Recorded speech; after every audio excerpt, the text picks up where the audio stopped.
Na pala ang nakalipas, 10 years na po ang lungsod ng Ilagan. A decade of sacrifices, a decade of victories, a decade of unity for the city of Ilagan, and we will savor the triumphs of our collective actions as we again all go out of our home and join in our celebrations.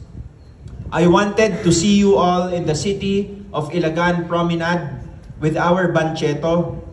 Go and watch the opening of our musical dancing fountain at Rizal Park na dinalaw-dalaw po natin last week at hopefully ma-inaugurate na po natin sa August 11. The groundbreaking of the Star City at Lulutan, yung Winter Wonderland dito sa lungsod ng Ilagan.